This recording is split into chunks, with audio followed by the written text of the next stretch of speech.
Dear student, welcome to the next part of Engineering Mathematics 3। इसके पहले हमने दो पार्ट ऑलरेडी अपलोड किए हैं और जाके देख सकते हो। उसके बाद ये वाला वीडियो आप देखिए।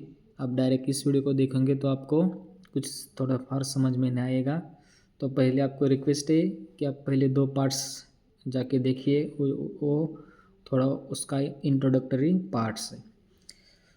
इस वीडियो के अंदर हम पर्टिकुलर इंटीग्रल क्या होता है वो क्या करने वाले, डिस्कस करने वाले। ओके, या इसको शॉर्ट में बोला जा सकता है, इन शॉर्ट में pi.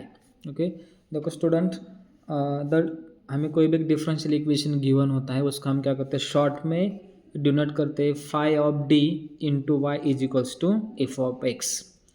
Since phi of D in square bracket 1 upon 5d into f of x is equals to f of x, where phi of d into f of x satisfy the equation of phi of d into y is equals to f of x.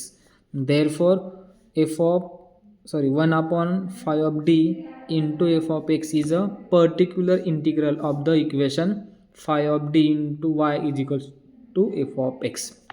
यानी कि student देखो, हमारे पास कोई भी phi of D into y is equals to f of x, इस type का कोई भी डिफरेंशियल इक्वेशन होगा।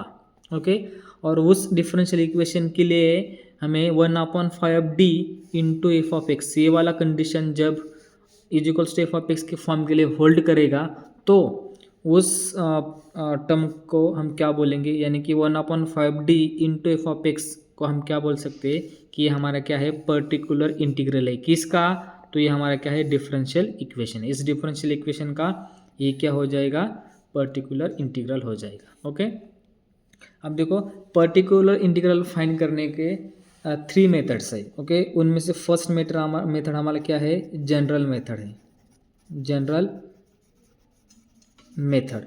सेकेंड मेथड हमारा क्या है, शॉर्टकट मेथड, शॉर्टकट मेथड। और तीसरा हमारा मेथड है variation of parameter, variation of parameter. Okay, इन तीन मेथड्स का यूज करके हम क्या कर सकते हैं, पर्टिकुलर इंटीग्रल फाइंड कर सकते हैं। तो चलिए हम फर्स्ट मेथड देखेंगे कि जनरल मेथड क्या होता है, या general method of general method to find the particular integral. Okay dear student, इस मेथड से कुछ एग्जांपल सॉल्व करने से पहले हमें कुछ इंपॉर्टेंट्स फार्मूलेस है, उसको लर्न करना नेसेसरी है। जब ये फार्मूला आपको पता होंगे तभी हम क्या कर सकते हैं, उसका पर्टिकुलर इंटीग्रल फाइंड कर सकते हैं। डियर स्टूडेंट्स के देखो, ये वाले कुछ फार्मूलेज है, मैंने यहाँ पे लिखे हैं ऑलरेडी कि 1/d into f of x, जब हमारा कोई भी फंक्शन इस फॉर्म में होगा तो उसका पर्टिकुलर इंटीग्रल क्या हो जाएगा, integration of F of x into d x. मतलब कि हमारा फंक्शन इस फॉर्म में होगा तो हमें क्या करना है, उस जो भी हमारे एफ ऑफ एक्स है उसका इंटीग्रेशन लेना है विद रिस्पेक्ट टू एक्स में। ओके, सिमिलरली देखो सेकेंड फार्मूला क्या है, 1/d minus a into f of x is equal to, हम इसको कैसे लिख सकते हैं, देखो देखिए a to the power a x integration of a to the power minus x into f of x d x. अब देखो यहाँ पे माइनस ए है तो हमने यहाँ पे क्या लिखा है, प्लस लिखा है। यहाँ पे प्लस है तो इस इंटीग्रेशन के अंदर हमने इस प्लस का क्या लिया है, अपोजिट लिखा है माइनस ए एक्स। ओके, इससे हम क्या कर सकते हैं, उसको याद रख सकते हैं। ये क्या है हमारा 1/d minus A F of x का इंटीग्रल फार्मूला ए है। Okay, similarly 1/d plus A into f of x होगा तो उसके लिए हमारा इंटीग्रल फार्मूला क्या हो जाएगा, यहाँ पे तो यहाँ पे प्लस है तो यहाँ पे क्या आ जाएगा, माइनस। और यहाँ पे माइनस है तो अंदर इंटीग्रेशन अंदर क्या आ जाएगा, प्लस आ जाएगा। तो e to the power minus a x into integration of a x plus f of x into d x. Okay, similarly हमारा फोर्थ एग्जाम्पल देखो कि एग्जाम्पल मैंने बोला यहाँ पे, ये क्या हमारे फार्मूला है, इसको कैसे लिख सकते हैं, देखो 1/d minus a into D plus ए। इसके पहले हमने दो फार्मूले देखे थे, वो क्या था, 1/d माइनस ए और एक था 1/d प्लस ए। तो इस वाले कंडीशन में मैंने ऐसा लिखा है कि दोनों टर्म्स एक साथ आ सकते हैं, ये पॉसिबिलिटीज़ है। तो 1/d minus a into D plus A into f of x आएगा। तो उसके लिए पर्टिकुलर इंटीग्रेशन क्या हो सकता है, तो मैंने लिखा है, देखो मैंने 1/d minus a as it is रखा है, ठीक है। देखो 1/d माइनस मैंने एज इट इज रखा है, मैं 1/d प्लस ए के लिए कुछ फॉर्मूला लिख रहा हूँ। देखो यहाँ पे प्लस है तो यहाँ पे क्या लिखा है मैंने माइनस, और यहाँ पे माइनस है तो अंदर क्या लिखा है plus f of x into d x as it is, जैसे कि मैंने प्रीवियस फार्मूले में बताया था। देखो सिमिलरली मैंने 1/d minus as it is रखा, तो ये देखो ये वाले का हमें नया फंक्शंस मिलेगा इन टर्म्स ऑफ एक्स के फॉर्म में, तो मैंने यहाँ पे क्या लिखा f1 इंटू एक्स, लेकिन वेयर एफ ऑफ एक्स मतलब क्या है, जो कि हमने वहाँ पे ऊपर फंक्शंस लिखा है वही हमारा क्या है f1 ऑफ एक्स है। ओके, तो देखो तो हमें इसका क्या फिर एक बार उसका हमें क्या करना है फार्मूला में लिखना है, तो मैंने therefore y p equals to क्या लिखा है। अब देखो यहाँ पे माइनस है तो यहाँ पे क्या आ जाएगा प्लस, और यहाँ पे प्लस है तो यहाँ पे क्या आ जाएगा minus of a x f1 x into d x, and हमें क्या करना है सॉल्व द फर्दर, मतलब ये वाली प्रोसेस को आगे क्या करना है उसको हमें क्या करना है सॉल्व करना है। ठीक है, तो ये कुछ इंपॉर्टेंट फार्मूले थे स्टूडेंट, जब आपको इस फार्मूलों को समझ सकते हैं तभी हमें जनरल मेथड का हम क्या कर सकते हैं कुछ एग्जांपल उसके सॉल्व कर सकते हैं। ठीक है, तो चलिए उसके ऊपर एक एग्जांपल हम क्या करेंगे डिस्कस करेंगे। ठीक है, ओके स्टूडेंट, यहाँ पे हमने एक एग्जांपल ले रखा है और इस एग्जांपल के मैंने कुछ स्टेप्स ऑलरेडी लिखे हैं, क्योंकि हमारा वीडियो बड़ा ना हो और आपको देखने में कुछ बोरिंग ना हो, इसलिए मैंने कुछ स्टेप्स पहले से लिखे रखे हैं। बस यहाँ पे मैं क्या कुछ स्टेप्स एक्सप्लेन करने वाला हूँ, उसको ध्यान से समझ लीजिए। देखो हमें क्वेश्चन में क्या बोला है कि solve D square minus D minus 2 into y is equals to twice of log x plus 1/x plus 1/x square. Okay, चलिए अब इसको सॉल्व कैसे करेंगे या उसको स्टेप्स कैसे लिखेंगे, तो जो सबसे पहले हमें स्टेप्स क्या लिखना है गिवन डिफरेंशियल इक्वेशन, यानी कि हर बार हमें कोई भी क्वेश्चंस मैथ्स का क्वेश्चन सॉल्व करते तो हम क्या करते हैं, हमें जो भी क्वेश्चंस अंदर गिवन है उसका हम क्या करते हैं लिखते हैं। तो यहाँ पे क्या है गिवन डिफरेंशियल इक्वेशन, क्या है डिफरेंशियल इक्वेशन, जो भी हमें गिवन है तो मैंने उसको एज इट इज लिखा है, कुछ भी चेंजेस नहीं किया है। ठीक है, तो देखो हमें इस क्वेश्चन के अंदर सॉल्व करने के लिए बोला है, सॉल्व करना है मतलब इसको क्या फाइंड करना है, उसका कॉम्प्लीमेंट्री फंक्शन फाइंड करना है और उसका साथ में पर्टिकुलर इंटीग्रली फाइंड करना है, तो इसको हम क्या बोलते हैं जनरल सॉल्यूशन। तो मैंने यहाँ पे क्या लिखा है the general solution of a differential equation is, तो हमें पता है किसी भी डिफरेंशियल इक्वेशन का जनरल सॉल्यूशन क्या होता है, उसको हमने एक फार्मूले के तौर लिखा है y is equals to y c plus y p. ये वाला हमने पहले वीडियो के अंदर ये वाला फार्मूला डिस्कस किया था, वो आप जाके देख सकते हो। ठीक है, ये y इज इक्वल्स टू क्या होता है y c plus y p, ये हमारा जनरल सॉल्यूशन का फार्मूला है। लेकिन इसके अंदर वाई सी मतलब क्या होता है पर्टिकुलर कॉम्प्लीमेंट्री फंक्शन होता है, और वाई पी मतलब क्या होता है हमारा पर्टिकुलर इंटीग्रल होता है। ओके, तो चलिए नेक्स्ट स्टेप हम क्या करेंगे, फर्स्ट फाइंड करेंगे ये वाई सी यानी कि कॉम्प्लीमेंट्री फंक्शन मैंने पे लिखा है to find y c which is equals to complementary function. अब देखो कॉम्प्लीमेंट्री फंक्शन जब फाइंड करते हैं तब हम क्या करते हैं, हमें जो भी डिफरेंशियल इक्वेशन है उसके अंदर पुट करते हैं D by d x is equals to capital D.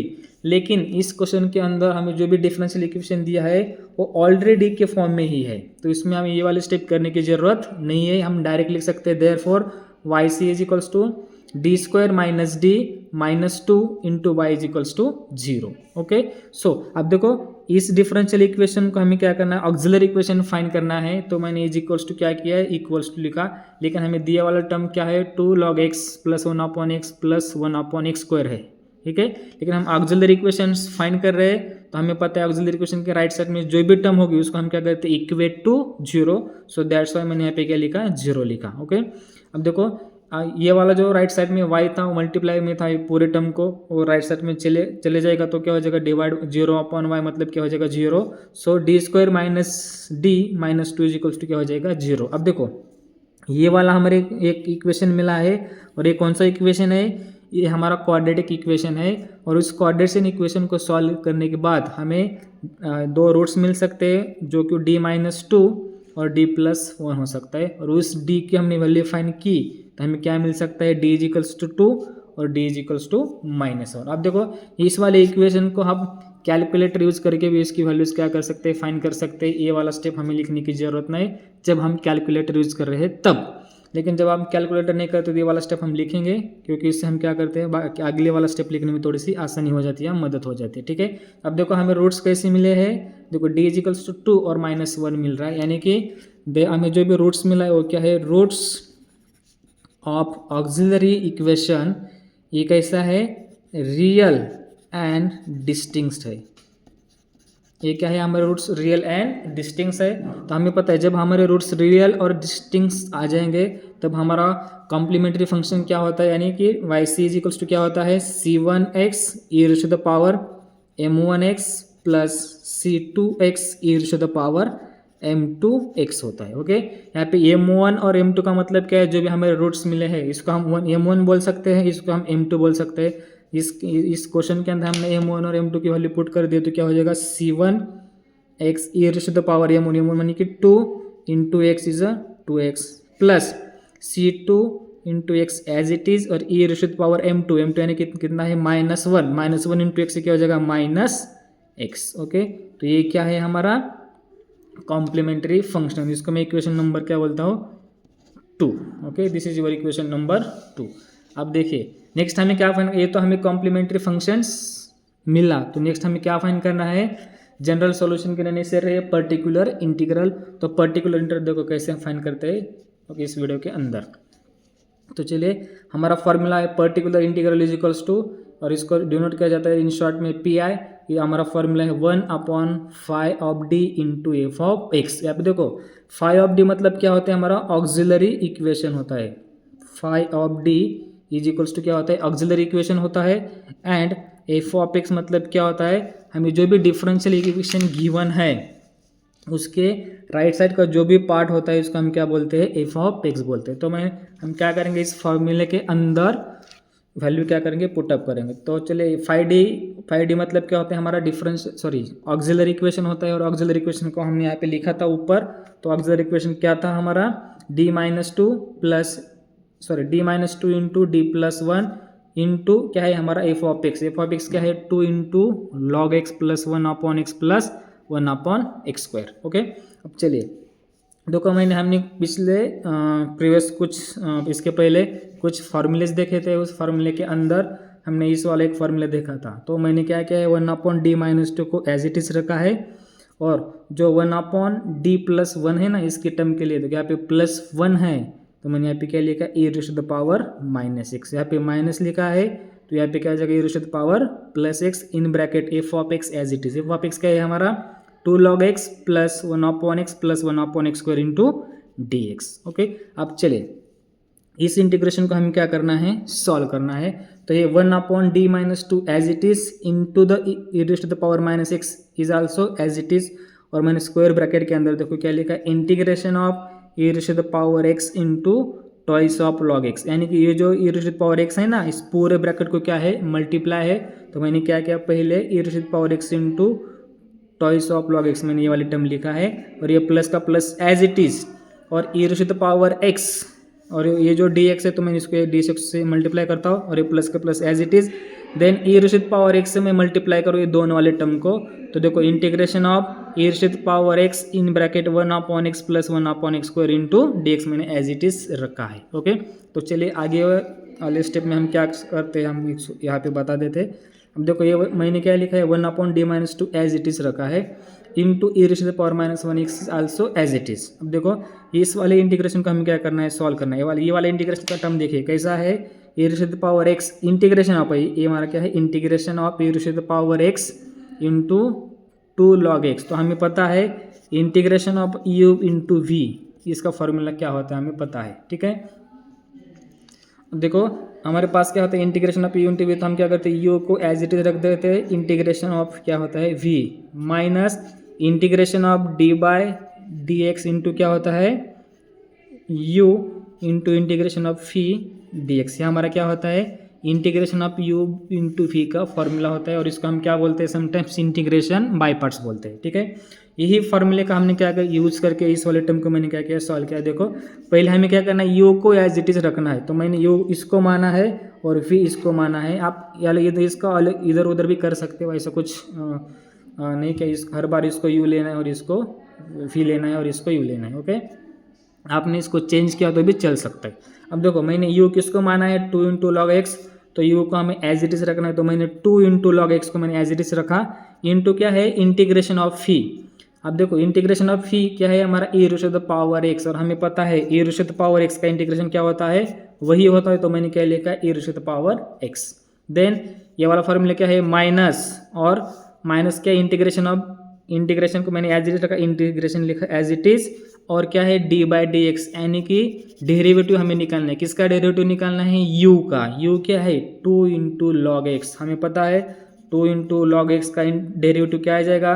2 upon x. तो मैंने क्या लिखा? 2 upon x into integration of क्या है? फी। तो हमारे अभी अभी लिखा ना इंटीग्रेशन ऑफ फी मतलब क्या है? Integration of e to the power x, उसका इंटीग्रेशन क्या आ जाएगा? E to the power x, और डी एक्स के लिए d x as it is plus.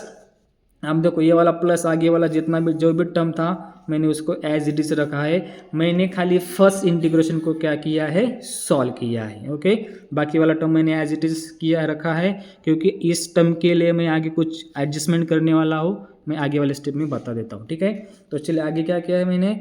1 upon d minus two as it is e to the power minus x, ये भी as it is रखा है। देखो इसको, ये जो minus 2x e to the power x था मैंने उसको आगे लिखा, मल्टीप्लाई में क्या है 2, तो 2 into e to the power x into log x as it is. Okay, minus. अब देखो आगे वाले स्टेप में मैंने एडजस्टमेंट क्या किया ये वाला देख लेना। अब देखो integration of 2 upon x into e to the power x d x as it is plus. अब देखो ये वाली e to the power x इस ब्रैकेट के लिए क्या है? मल्टीप्लाई के फॉर्म में, तो इसको मैंने अंदर मल्टीप्लाई किया तो क्या हो जाएगा? 1 upon x into e to the power x. Similarly इस वाले डी एक्स से भी इसको मल्टीप्लाई किया तो डी एक्स, ये वाला प्लस के प्लस एज इट इज, ये वाला इंटीग्रेशन इसको अप्लाई किया, integration upon x square into e to the power x into d x. मतलब इस इंटीग्रेशन ने और e to the power x ने मैंने दोनों टर्म को क्या किया है? मल्टीप्लाई किया है, तो मैंने ये वाला टर्म क्या किया? लिखा।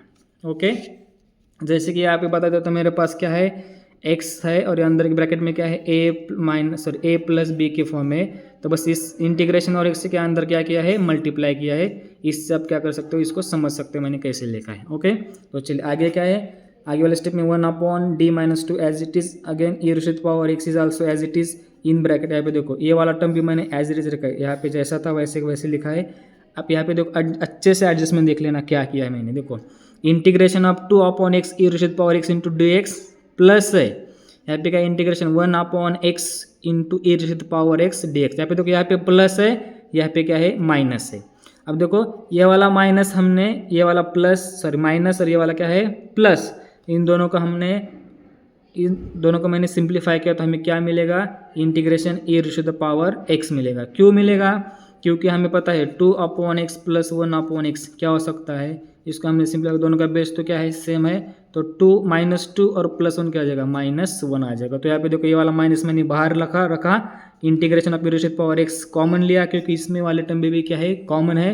तो ये 1 upon x minus 1 upon x square into क्या हो जाएगा? ये डी एक्स हो जाएगा। ओके, आगे 1 upon d minus two into e to the power minus x in bracket 2 into e to the power x log x, ये वाला term again as it is रखा, और माइनस यहाँ पे देख लेना मैंने क्या एडजस्टमेंट किया है। देखो e to the power x integration of e to the power x into 1 upon x minus 1 upon x square into d x के रिप्लेस में मैंने क्या लिखा है? E to the power x upon 1 plus x लिखा है, क्योंकि हमारे पास एक मैथमेटिकल फॉर्मूला होता है, जब भी integration of e to the power x in bracket f of x plus f dash of x होता है, तो इसके रिस्पेक्ट में हम क्या लिख सकते हैं? A to the power x into f of x लिख सकते हैं। ये हमारा एक मैथमेटिकल फार्मूला है। इसके हिसाब से मैंने इसके रिप्लेस में क्या लिखा है? ए वाला टर्म लिखा है। अब देखिए a to the power x तो एज इट इज है, इंटीग्रेशन के लिए इंटीग्रेशन एज इट इज है।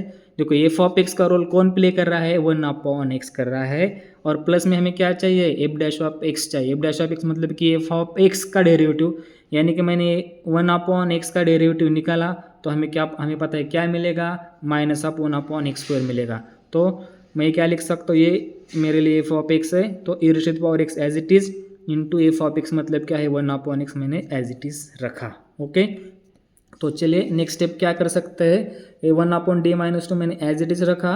अब देखो इन दोनों में से मैंने a to the power x common निकाला, तो यहाँ पे भी क्या है? A to the power minus x into इन दोनों में से मैंने क्या कॉमन निकाला है? A to the power x. दोनों का क्या है? बेस सेम है, और पावर की एडिशन किया तो क्या हो जाएगा? ए टू द पावर 0, यानी कि उसकी वैल्यू कितनी हो जाएगी? 1। ओके, तो इसकी वैल्यू 1 जाएगा, तो अंदर क्या बचेगा? 2 इंटू लॉग एक्स और माइनस 1 अपॉन एक्स, क्योंकि ई रेक्स टू एक्स और ई रेक्स टू एक्स हमने क्या किया है? कॉमन निकाला है, तो यहाँ पे बचेगा only 2 into log x minus 1 upon x. Okay, आगे देखते हैं। अब देखो इस वाले टर्म के लिए मैंने फिर एक बार फार्मूला यूज़ किया है, कौन सा, जो कि हमने स्पेशल फार्मूलेस पढ़े थे इसके पहले। तो 1/d-2 के बदले में क्या लिख सकते हो यहाँ पे e टू पावर, यहाँ पे माइनस है तो यहाँ पे लिखूंगा e to power 2x in bracket, यहाँ पे प्लस है तो यहाँ पे क्या आ जाएगा minus e to power 2x into ये वाला term as it is -2 into log x minus 1/x into d x. अब देखो इस वाले पूरे इंटीग्रेशन को हमें सॉल्व करने के लिए फिर एक बार हम इस फार्मूले की मदद ले रहे हैं, ठीक है। इस फार्मूले की मदद लेने के बाद हम इसको डायरेक्ट क्या लिख सकते हैं, e टू पावर 2x, यानी कि यहाँ पे e टू x था तो यहाँ पे क्या है e टू पावर 2x, और यहाँ पे f ऑफ x कौन प्ले, इसको f ऑफ x का रोल कौन प्ले कर रहा है, तो 2 इंटू लॉग एक्स क्या कर रहा है, इसको f ऑफ x का रोल प्ले कर रहा है। तो मैंने क्या लिखा, e to power 2x in bracket minus of e to power 2x log x, और फिर यहाँ से मैंने क्या किया, यहाँ से और यहाँ से ये दोनों इस वाले टर्म से अंदर मल्टीप्लाई किया तो क्या हो जाएगा e टू पावर 2x, और ये वाला क्या है minus of e to power क्या है 2x। लेकिन ये दोनों टर्म किस की फॉर्म में, मल्टीप्लाई के फॉर्म में, तो ये वाला minus into minus plus into minus की हो जाएगा माइनस, ओके। ये इंटू है और ये वाली टर्म क्या है माइनस की फॉर्म में है, तो प्लस इंटू माइनस क्या हो जाएगा माइनस, दोनों का बेस क्या है सेम, तो 2x और ये क्या हो जाएगा 4x, और ये लेकिन ये भी क्या है माइनस और ये क्या है प्लस, तो क्या हो जाएगा कैंसिल आउट हो जाएगा, तो e टू पावर 0 हो जाएगा। e टू पावर 0 मतलब क्या होता है 1, और 1 इंटू लॉग एक्स क्या आ जाएगा लॉग एक्स, और ये वाला माइनस का माइनस एज इट, यानी क्या हो जाएगा लॉग एक्स। इसको मैंने क्या बोला इक्वेशन नंबर 3 बोला। तो देखो हमारे पास इक्वेशन नंबर 3 है, इसके पहले हमने इक्वेशन नंबर क्या किया था 2 फाइंड किया था, और इसके पहले हमने इक्वेशन नंबर 1 फाइंड किया। तो मैं क्या लिख सकता हूँ, देखो from equation number 1 2 3 we get y is equals to y c plus y p, okay. तो वाई सी हमारा क्या था c1 e to power 2x plus c2 e to power -x minus of log x, this is your required solution, okay. ये video आपको अच्छा लगा तो इसको शेयर करिए, लाइक करिए। Thank you student.